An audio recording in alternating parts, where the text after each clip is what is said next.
I understand. Hang in there, all right? You can't. Bedroom में इस movie की शुरुआत में दिखाते हैं एक रहस्यमय डॉक्टर जिसका नाम वोयन है और उसने एक प्रयोग विकसित किया है जिसमें वो एक जोड़े को एक साफ सुथरे कमरे में 50 दिन के लिए $50 लाख का इनाम देता है और अगर उनमें से एक कमरा छोड़कर चला जाता है तो इनाम की रकम गिरकर $10 लाख हो जाएगी। उस कमरे में बाहर के किसी भी व्यक्ति से बातचीत नहीं कर सकते और उनके मनोरंजन के लिए उस कमरे में कुछ भी नहीं होता सिवाय उन दोनों के। हालांकि वो इनाम के पैसों के हिस्से से पैसे देकर अपने लिए कोई ट्रीट मंगा सकते हैं और आज के जोड़े का नाम है माइक और केट, जो ये सोचते हैं कि वो आसानी से इन पैसों को हासिल कर लेंगे। माइक अपने आप को बहुत ही खुशकिस्मत मानता है कि उन्हें ये जगह मिल गई है और केट इसे एक दूसरे मौके की तरह देखती है। हालांकि वो ये भी कहती है कि वो अपनी जिंदगी को आसान बनाने के लिए इन पैसों को आधा आधा बांट लेंगे। अब केट तो ये सोचती है कि अगर हम कम खाना मंगाएंगे, कम चीजें मंगाएंगे तो हमारे पैसे ज्यादा बचे हुए रहेंगे, लेकिन ये चीज माइक को बिल्कुल भी पसंद नहीं है। वो भविष्य में अपनी जिंदगी को खुलकर जीना चाहता है और पैसों के बारे में वो जरा भी नहीं सोचता। अब वो उस जगह को छानबीन करते हैं और देखते हैं कि हमने इस कमरे के बारे में जैसा सोचा था ये तो वैसा ही है, बिल्कुल साफ सुथरा, सब कुछ सफेद होता है और उनके पास सिर्फ एक बेड और एक बेंच होता है और नियम के हिसाब से उस बाथरूम में सिर्फ एक बार में एक ही व्यक्ति जा सकता है और वहां पर एक लाल बटन भी है जिसका इस्तेमाल वो बाहर जाने के लिए कर सकते हैं, यानी कि इस गेम को क्विट करने के लिए। उस कमरे में एक टच स्क्रीन होती है जिसका इस्तेमाल करके वे ट्रीट मंगा सकते हैं और बाहर जाने के लिए दरवाजे पर एक बड़ी सी घड़ी लगी होती है जिसमें उनके वहां पर रहने का समय चल रहा होता है।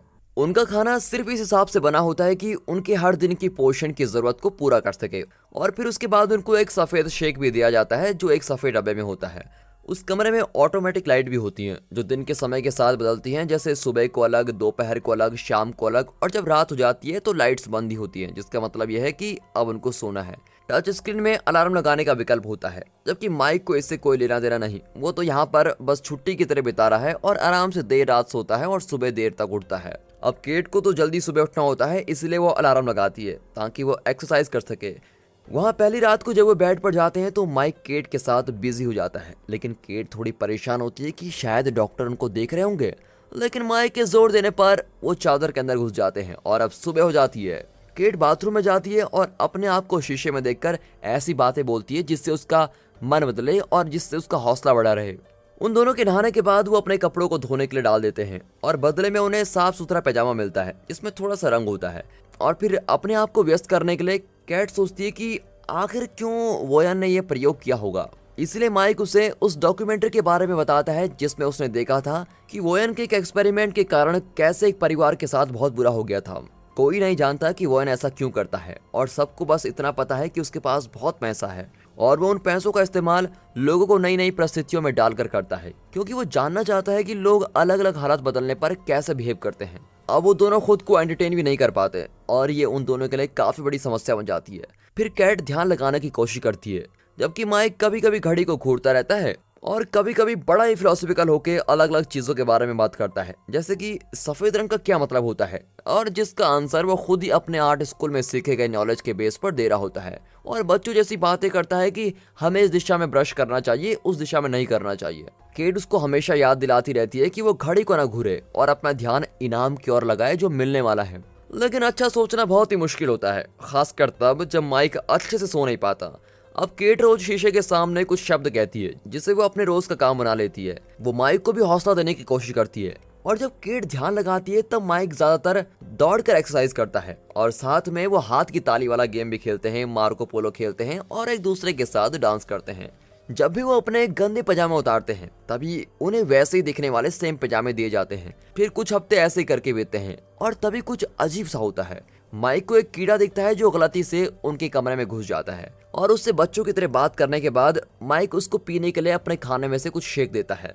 लेकिन जैसे वो शेक की कुछ बूंदें जमीन पर गिराता है तभी कंप्यूटर महाशय की आवाज आती है कि जानवरों के लिए कोई खाना नहीं है, खाना सिर्फ प्रतियोगियों के लिए है। अब माइक उस कीड़े की चिंता करता है क्योंकि वो कीड़ा यहाँ पर बच नहीं पाएगा। माइक फिर उनसे विनती करता है कि कम से कम इस छोटे जीव को बाहर जाने के लिए तो रास्ता खोल दो, और वो उनसे वादा भी करता है कि वो खुद वहां से बाहर नहीं जाएगा। केट उसको समझाती है कि जिस स्पीकर से आवाज आ रही है उससे आवाज वापस नहीं जा सकती, जिसको सुनकर माइक दरवाजे को खोलने के लिए लाल बटन को दबाने का फैसला करता है। अब इस वजह से उनके बीच बहस शुरू हो जाती है, क्योंकि सिर्फ एक बेवकूफ की वजह से केट को ये लगता है कि अगर वो बटन को दबाएगा तो वो हार जाएंगे, चाहे माइक वहां से बाहर जाए या ना जाए। अब उस कीड़े को नीचे रखने के बाद माइक केट को बताता है कि वो कीड़ा भी एक प्राणी है जिसपे तुमको बिल्कुल भी दया नहीं है। अब इस बात को सुनने के बाद केट कहती है कि तुम ज्यादा ही दयावान नहीं बन रहे हो, मैं तुम्हारी तरह शाकाहारी नहीं हूँ। और जैसे उनकी बहस बढ़ती है तो केट कबूल करती है कि हाँ, वो ये सोचती है कि सिर्फ माइक ही अकेला शाकाहारी है, और वो उसके पिता को नीचा दिखाने लगती है जिनके पास माइक के लिए हमेशा से ही सब कुछ रहा है, इसलिए वो कभी बुरे हालातों से नहीं गुजरा। फिर केट इस बातचीत से दूर जाने लगती है, लेकिन वो उस कीड़े को कुचल देती है और कहती है कि सॉरी, गलती से हो गया। लेकिन माइक उसकी इस बात पर यकीन नहीं कर पाता कि उससे ये गलती से हुआ है। अब माइक गुस्से में अपने कुछ दिन उस कमरे के कोने में बताता है, और तभी वो सोचता है कि मुझे इस तरह बिना खाने के नहीं रहना चाहिए, क्योंकि ये मेरी सेहत के लिए हानिकारक है। अब क्योंकि वो दोनों दो ट्रीट्स भी ले सकते हैं, अब माइक सोचता है कि अगर मैं 2 ट्रीट्स लेता हूँ तो ज्यादा से ज्यादा कुछ $1000 से कम होंगे, लेकिन केट उसको मना करती है। लेकिन माइक कहता है मुझे तुम्हारी इजाजत की कोई जरूरत नहीं है, क्योंकि मैं यहाँ पर रह रहा हूँ तो पैसे मेरे भी हैं। और फिर उसको उसकी ट्रीट में एक हरा कलर मिलता है, जो काफी नहीं होता है, लेकिन कम से कम अब माइक दीवारों पर कुछ ड्राइंग्स बना सकता है। उसे कुछ देर ड्राइंग्स करते हुए देखने के बाद केट उसे उसकी तस्वीर बनाने के लिए कहती है, और माइक भी मान जाता है। हालांकि वो असली चित्र बनाने से मना कर देता है, क्योंकि उसको बहुत ही बेकार लगते हैं और वो अपने तरीके से चित्र बनाना पसंद करता है। फिर माइक तब तक चित्र बनाता है जब तक कि उसके पास बिल्कुल भी कलर नहीं बचता, और केट उससे बहुत ही गुस्सा हो जाती है जब वो पूरे बाथरूम में, टॉयलेट पर और जमीन पर हरा कलर फैला हुआ देखती है।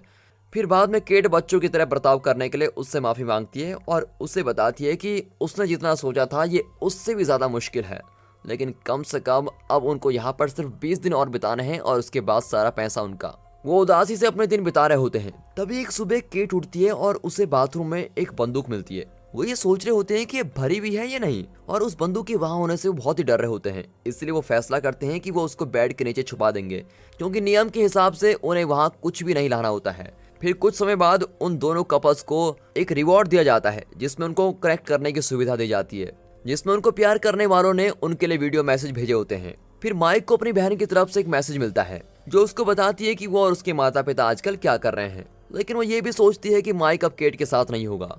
अब अपनी बहन को देखकर माइक बहुत ही खुश होता है, लेकिन केट काफी समय से अपने परिवार के किसी भी सदस्य के संपर्क में नहीं आई है, और जब उसके पिता की एक वीडियो चलती है तो वो बहुत ही घबरा जाती है, जो आखिरकार अब सड़कों से दूर हैं और अब अनाथालय में रह रहे हैं। और केट उस वीडियो को बंद करने के लिए कहती है, लेकिन वो बंद नहीं होती, जिसकी वजह से केट बाथरूम के दरवाजे की तरफ जाती है और रोने लगती है। और फिर माइक उसके पास आता है और उसको चुप कराने लगता है। अपने बॉयफ्रेंड के साथ पूरी तरह लिपट के सोने के बाद केट अलार्म के बजने पर नहीं उठती और पूरा दिन बेड पर पड़ी रहती है, क्योंकि वो बहुत ही उदास रहती है। और जब माइक उससे पूछता है कि वो इतना परेशान क्यों है, तो केट बताती है कि उसने अपने पिता को सालों से नहीं देखा और उसने माइक को हमेशा अपने बारे में झूठ बताया है कि वो कौन है, क्योंकि वो अपने पिता पर शर्मिंदा होती है और किस तरह उसके पिता ने शराब के लिए उसका घर बेच दिया, उसकी स्कूल की फीस नहीं दी और उसके आम इंसान की तरह बड़े होने के सारे मौके खत्म कर दिए। अब वहां से बाहर निकलने के लिए सिर्फ 2 हफ्तों का समय बचा होता है। केट अभी भी बेड पर रहती है, जबकि माइक वक्त बिताने के लिए नए तरीकों का इस्तेमाल करता है, जैसे वो ड्राइंग्स को अपनी उंगलियों से फैला देता है और पैजामे पर लिखे हुए शब्द को पढ़ता है और एक्टिंग की कई सारी एक्सरसाइज करता रहता है। वो केट को चुटकुले भी सुनाता है ताकि उसका मूड फ्रेश हो जाए, लेकिन इसका कोई फायदा नहीं होता। फिर वो थक हार कर उसके साथ बेड पर लेट जाता है, ये सोचकर कि शायद वो इससे थोड़ा अच्छा महसूस करे, और ये भी काम नहीं करता। अब माइक कभी कभी जमीन पर सोता है ताकि कुछ अलग महसूस कर सके। एक सुबह वो केट को ट्रीट लेने के लिए मनाता है, लेकिन वो पैसों को हारना नहीं चाहती। माइक उससे कहता है कि वो नहीं जानता कि वो ये सब आगे कर पाएगा या नहीं, और वो आखिरकार केट को बेड पर से उठने के लिए प्रेरित कर देता है। अब नहाने जाने से पहले वो माइक से कहती है कि वो अपनी दूसरी ट्रीट ले ले, चाहे उसमें कितने भी पैसे लगे तुम ले लो। माइक ऐसा करता है और वो हैरान रह जाता है जब दरवाजा खुलता है और उस दरवाजे से एक न्यूड औरत कमरे के अंदर आती है, जिसका नाम सिमोन होता है। वो उस प्रयोग के बारे में कुछ नहीं जानती, वो तो सिर्फ एक एक्ट्रेस होती है जिसे एक गिग के लिए पैसे दिए जा रहे होते हैं, और उसको 1 महीने के लिए बुक किया गया था और अब उसमें सिर्फ 24 घंटे बचे हुए हैं। फिर केट उसके वहां होने से खुश नहीं होती और वो माइक को अपने टी-शर्ट सिमोन को देने के लिए कहती है ताकि वो अपने आप को थोड़ा ढक सके। सिमोन माइक की बनाई हुई ड्राइंग्स को देखती है और उसकी काफी तारीफ करती है और उसकी इंपॉर्टेंस को भी पहचान लेती है, जिसकी वजह से केट थोड़ा चिढ़ जाती है। अब जब रात होती है तो माइक जमीन पर सोने का फैसला करता है, जबकि दोनों लड़कियों को बेड पर सोने के लिए कहता है, और सिमोन उनसे कहती है कि वो जब तक सोते रहेंगे तब तक वो जागती रहेगी, लेकिन केट कहती है कि नहीं, हम तीनों बेड पर ही सोएंगे। अब उस रात सिर्फ केट को सोने में बहुत ही परेशानी होती है। अब सुबह केट सिमोन को बेड पर नहीं पाती और सोचती है कि शायद वो चली गई है, लेकिन असलियत में वो बाथरूम में होती है। अब इस सबसे बहुत ही ज्यादा परेशान होकर केट ट्रीट लेने का फैसला करती है और उस ट्रीट में एक छोटा सा डब्बा मिलता है जिसमें 3 मजेदार कैंडीज होते हैं। केट तुरंत ही उनमें से एक खा लेती है और एक सिमोन को भी दे देती है, लेकिन माइक बहुत ही हिचकिचाता है और काफी हिचकिचाने के बाद एक कैंडी ले लेता है। अब तीनों की तीनों कमरे में नाचते गाते रहते हैं और तीनों के बीच कुछ किसेस भी होने लगते हैं। हालांकि कुछ देर बाद माइक एक बुरी चीज देखता है जहां उसके चारों ओर खून होता है और उसे ऐसा लगता है कि वो पानी के अंदर है और उसका छोटा भाई उसके साथ डूब रहा है। फिर दोनों लड़कियां मिलकर माइक को उस सपने से निकाल लेती हैं, लेकिन वो अभी भी डरा हुआ होता है और वहां से बाहर जाने के लिए कहता है कि शॉन डूब रहा है। केट उसको खींचकर बेड पर लेके जाती है और उसे तब तक शांत करती है जब तक वो सो नहीं जाता। इसके बाद सिमोन केट से पूछती है कि माइक क्या कह रहा था। तब केट उसे माइक के छोटे भाई शॉन के बारे में बताती है जो उनके पूल में डूब गया था जब माइक उसका ध्यान रख रहा था, जिसके लिए माइक आज भी अपने आप को कसूरवार समझता है। माइक उस वक्त नशे में था जब ये सब हुआ था, जिसकी वजह से उसको बहुत ही चोट पहुंची थी और इस वजह से वो उस कैंडी को खाने में भी झिझक रहा था। सिमोन उसे ये भी पूछती है कि आखिर वो दोनों कैसे मिले और केट उसको बताती है कि उस दिन बारिश हो रही थी और उसके पास छाता भी नहीं था और तभी माइक उसके पास आया और उसने उसको बारिश से बचाया। अब जब माइक उठ जाता है तो सिमोन उसको बताती है कि उसने अपनी माँ को खो दिया था जब वो बच्ची थी और कहती है कि उन दोनों ने ही अपने किसी खास को खोया है। अब सिमोन माइक का हाथ पकड़कर उसको शांत करने की कोशिश करती है और केट जब उनको ऐसा देखती है तो वो ये देखकर काफी घबरा जाती है और सोचती है कहीं सिमोन उसके बॉयफ्रेंड को चुराने की कोशिश तो नहीं कर रही है। और अब केट और सिमोन के बीच में माइक को लेकर काफी बहस शुरू हो जाती है और फिर माइक उनको चुप कराने के लिए उन पर चिल्लाता है और गुस्से में वहां से चला जाता है, जिसकी वजह से केट उससे माफी मांगती है और अपनी गलती मान लेती है। अब अगली सुबह माइक ठीक महसूस नहीं कर रहा होता है, लेकिन केट को तो उस पर ध्यान नहीं होता और वो दूसरी चीजों पर ध्यान दे रही होती है।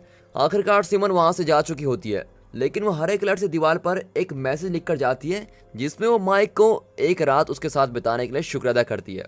अब केट चिल्लाती है कि ये सब क्या है, तो माइक समझाने की कोशिश करता है कि उनके बीच ऐसा कुछ भी नहीं हुआ, लेकिन वो उसकी बात नहीं सुनती और वो उसको समझाता है कि ये बंदूक की तरह है, ये कमरा उनके बीच लड़ाई करवाने के लिए ऐसा कर रहा है। अब गुस्से में केट माइक को दीवार की तरफ धक्का दे देती है, जिसकी वजह से उसके सर पर चोट लगती है और उसके सर से खून बहने लगता है। फिर माइक उससे दूर हो जाता है और उसको याद दिलाता है कि उसने उसको कभी भी धोखा नहीं दिया है, यहाँ तक कि जब वो न्यूयॉर्क गया था तब भी उसने ऐसा कुछ नहीं किया, यहाँ तक कि उसने अपने अमीर दोस्तों को भी छोड़ दिया, जिसकी वजह से वो परेशान हो जाती थी। और जब वो परेशान थी उसने तब भी उसके साथ रहने के लिए अपना कॉलेज पूरा नहीं किया और इसके बदले में उसको मिला क्या, सिर्फ जलन।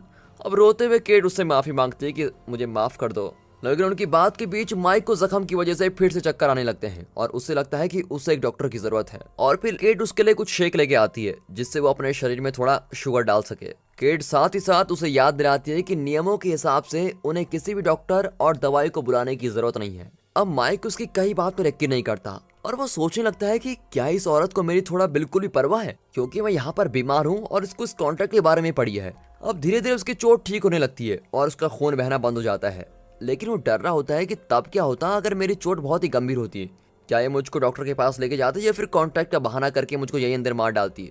अब इस जगह ने उनके साथ जो किया है उसके लिए नफरत करते हुए और ये समझाने के बाद कि पैसे उनके टूटे हुए रिश्तों को नहीं जोड़ पाएगा, माइक वहां से जाने का फैसला करता है और केट से कहता है कि वो भी उसके साथ चले। अब केट मना कर देती है और माइक को कहती है कि तुम्हारे लिए ये कहना बहुत ही आसान है, क्योंकि तुम्हारे पापा के पास हमेशा से ही पैसे हैं और तुम उन पर राज करते हो। और यहाँ तक कि केट माइक को रोकने के लिए बंदूक दिखाती है और उसको धमकाने लगती है, हालांकि माइक उसको नजरअंदाज कर देता है और बटन को दबा देता है। अब यहाँ केट रोने लगती है और शवर से बाहर निकलने के बाद वो दीवार पर बनी बारिश की बूंदों को देखती है जो उसे बटन को दबाने के लिए उत्साह देती है और वो इस बारे में भी सोचती है कि उसके पास 2 ही दिन बचे हुए हैं। अब कुछ महीनों बाद माइक सड़क पर दौड़ रहा होता है और तभी उसको केट दिखाई देती है जो कि एक बिल्डिंग से बाहर आ रही होती है। वो दोनों उस कमरे से निकलने के बाद एक बार भी नहीं मिले होते हैं और वो चलते हुए एक दूसरे से बात करने का फैसला करते हैं। लेकिन जब माइक केट से पूछता है कि क्या उसने वो कमरा छोड़ दिया या वो जीत गई, वो उसके सवाल का जवाब नहीं देती। हालांकि वहां अंदर जो कुछ भी हुआ था वो उसके लिए माफी मांगती है। और जब वो वहां से जा रहे होते हैं उस बिल्डिंग को दिखाया जाता है जिसमें से केट निकलती है और वो बिल्डिंग बिना घर वाले लोगों के लिए बनाई गई होती है, जिसके बाहर लिखा होता है कि एक अनजान व्यक्ति ने नई रसोई बनाने के लिए कुछ पैसे दान किए हैं। और इस दौरान उस कमरे में दोबारा एक नया जोड़ा आता है। और दोस्तों इसी के साथ ये मूवी यहाँ पर खत्म होती है। और अगर वीडियो अच्छी लगी हो तो वीडियो को एक लाइक और चैनल को सब्सक्राइब अभी कर दें।